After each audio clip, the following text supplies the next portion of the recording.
नमस्ते मित्रों, मैं कमलेश कुमार, वरिष्ठ अध्यापक विज्ञान ज्ञान का चैनल में आपका स्वागत करता हूँ। कक्षा 10 का पहला पाठ भोजन एवं मानव स्वास्थ्य। वैसे पाठ पूरा थ्योरिकल है, लेकिन किस प्रकार से और क्या क्या चीज़ें पढ़नी है बोर्ड की परीक्षा के नज़रिए से वो मैं बताने का प्रयास कर रहा हूँ। वीडियो को पूरा देखें। पाठ का नाम है भोजन एवं मानव स्वास्थ्य।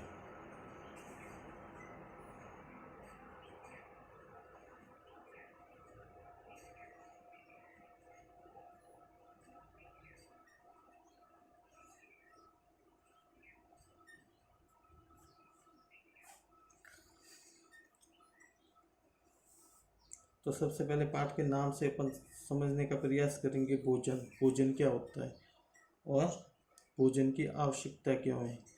जीवों को भोजन की आवश्यकता क्यों है।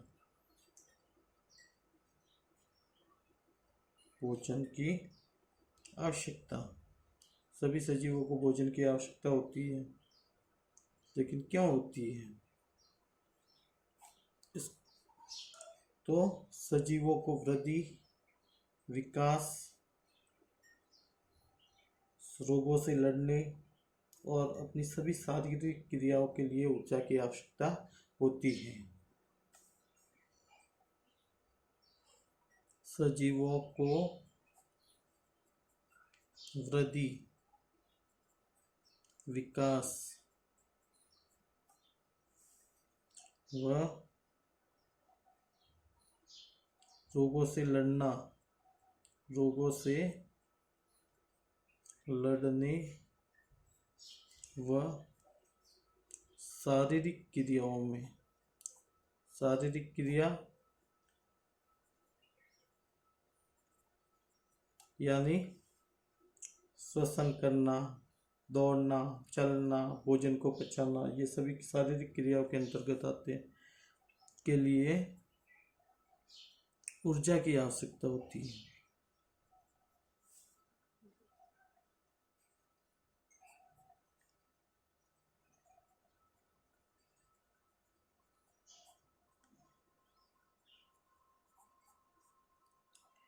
और वह ऊर्जा ये सजीव कहाँ से प्राप्त करते हैं? भोजन के द्वारा प्राप्त करते हैं।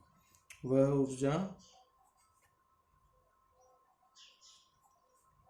उनको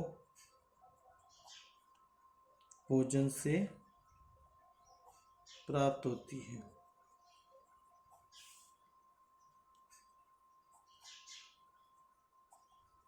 अपने को गति के लिए किसकी आवश्यकता होती है? भोजन की आवश्यकता। और भोजन करेंगे, ऊर्जा मिलेगी तो अपन गति कर सकते हैं। सजीव जितने भी है वो ऊर्जा कहाँ से प्राप्त करेंगे? भोजन के द्वारा। जिस प्रकार से मोटरसाइकिल है, ट्रेन है, वो ऊर्जा कहाँ से प्राप्त करते हैं? ईंधन के द्वारा, पेट्रोल, डीजल, इसके द्वारा।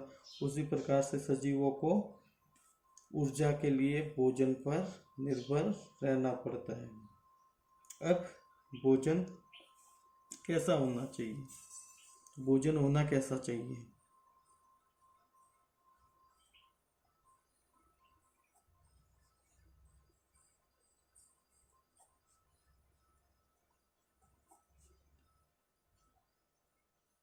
भोजन कैसा भोजन करेंगे तब ऊर्जा प्राप्त होगी या रोगों से बच सकते हैं अपन?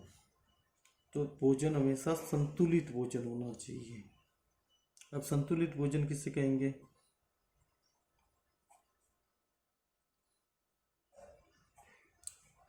ऐसा भोजन जिसमें भोजन के सभी अवयव हैं वो होने चाहिए, और वो भी संतुलित मात्रा में। भोजन के अवयव कौन कौन से हैं? कार्बोहाइड्रेट है, प्रोटीन है, वसा है, खनिज लवण है, विटामिन है, जल है, और सभी होने भी चाहिए भोजन में, और इसमें संतुलित मात्रा में होने चाहिए। ऐसा नहीं है कि कार्बोहाइड्रेट ज़्यादा ले लिया, प्रोटीन ज़्यादा ले लिया, वसा बिल्कुल नहीं ली, तो वो असंतुलित हो जाएगा। संतुलित भोजन में सभी अवयव होने चाहिए और सभी अवयवों की मात्रा भी निश्चित होनी चाहिए। तो अवयव कौन कौन से?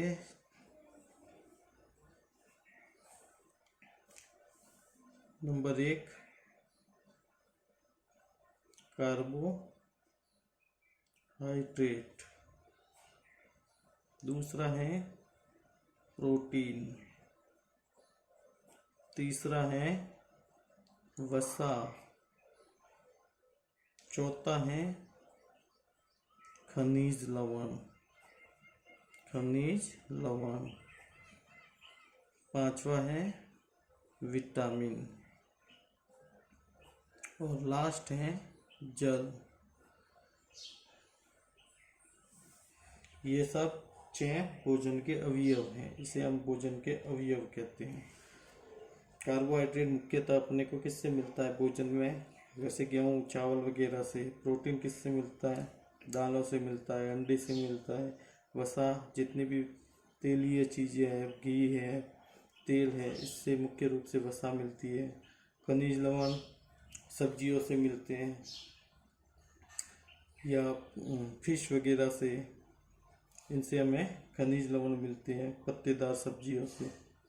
विटामिन्स दूध वगैरह जितने भी भोजन ज़्यादातर चीज़ें होती है जो अपन यूज करते हैं उनमें विटामिन्स होते हैं। और जल अपन लेते ही हैं। अब अगर संतुलित भोजन नहीं है तो व्यक्ति क्या हो जाएगा, कुपोषित हो जाएगा। अब कुपोषण किसे कहते हैं?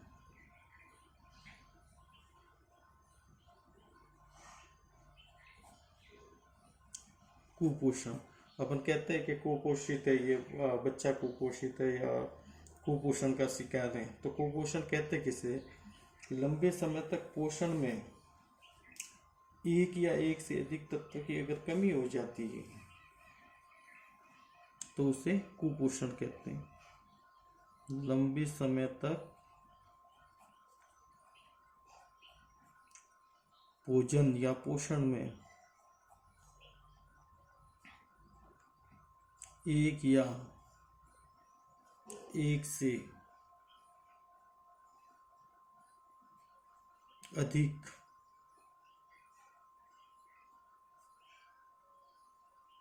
तत्वों की कमी होना कुपोषण कहलाता है। और कुपोषण से कई प्रकार के रोग हो जाते हैं। ऐसा नहीं है कि एक ही दिन में अपन कुपोषित हो जाएंगे। किसी दिन अपना उपवास वगैरह होता है तो उस दिन ऐसे नहीं कह सकते कि आज कुपोषित हो गए। ये लंबे समय का प्रोसेस है। लंबे समय तक अगर आप किसी चीज़ की कमी रह जाती है आपके शरीर में तो आप कुपोषित हो जाएंगे। अब कुपोषण भी फिर अलग अलग प्रकार का। सबसे पहले विटामिन से कुपोषित होना। पहला जैसे अपन विटामिन ले रहे इसमें से कि विटामिन की कमी से क्या होता है।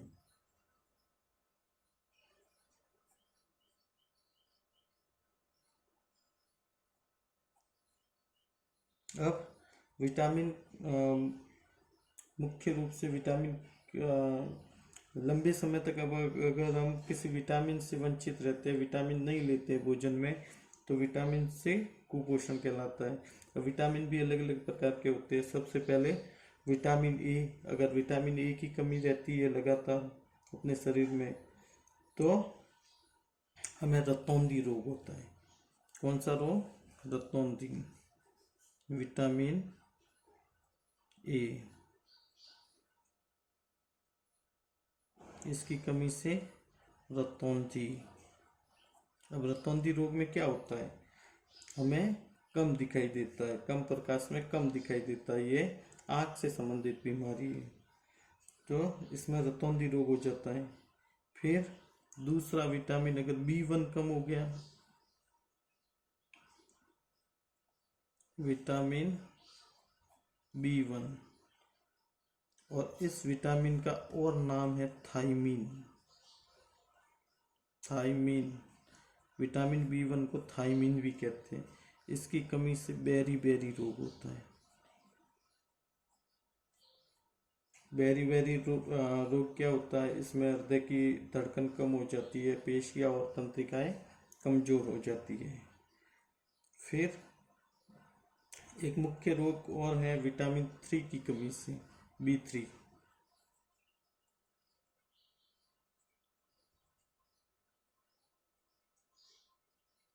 इस विटामिन का विज्ञान में एक और नाम है नियासिन। इसकी कमी से पेलेग्रा रोग हो जाता है।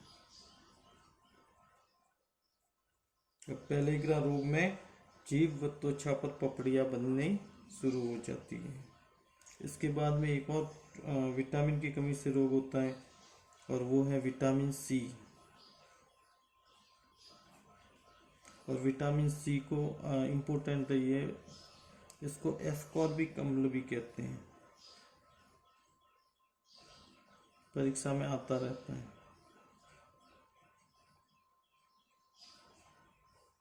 इसकी कमी से स्कर्वी रोग हो जाता है।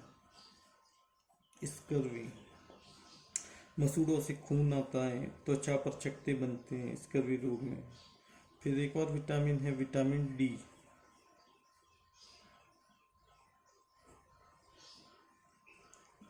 और इस विटामिन का विज्ञान में नाम कैल्सीफिरोल है। कैल्सीफिरोल,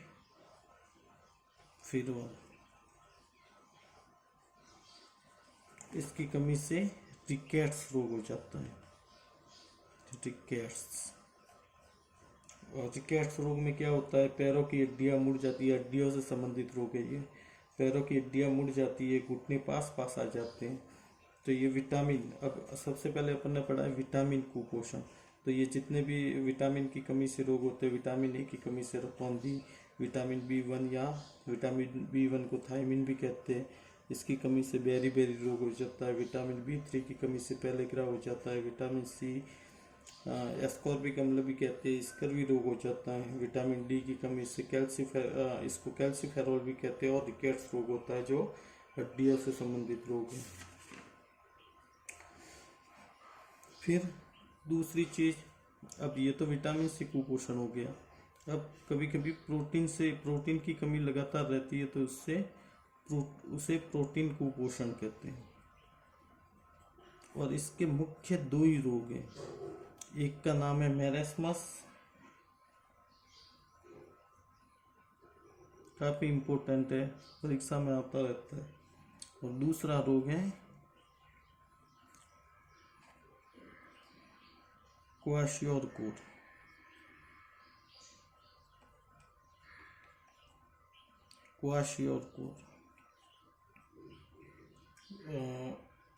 मेरेस्मस में क्या होता है, शरीर दुर्बल हो जाता है, आंखें कांतिहीन हो जाती है और अंदर धस जाती है आंखें, शरीर बिल्कुल पतला हो जाएगा, आंखें बिल्कुल अंदर चली जाती है। और क्वाशियोरकोर में क्या होता है, पेट फूल जाता है बच्चे का, छोटे बच्चों में ज़्यादातर होता है, और उनका स्वभाव चिड़चिड़ा हो जाता है, तो शरीर दुर्बल हो जाता है,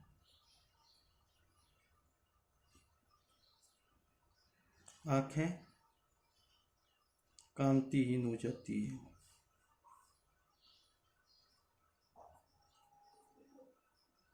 और धस जाती है।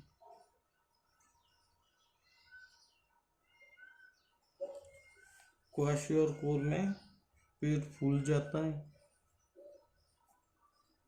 छोटे बच्चों में,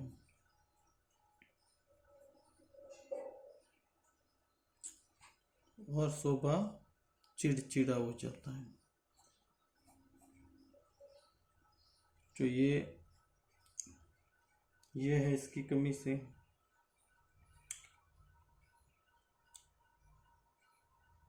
प्रोटीन कुपोषण से ये लक्षण आ जाते हैं। और मुख्य रूप से दो ही रोग है, मेरेस्मस और क्वाशियोरकोर।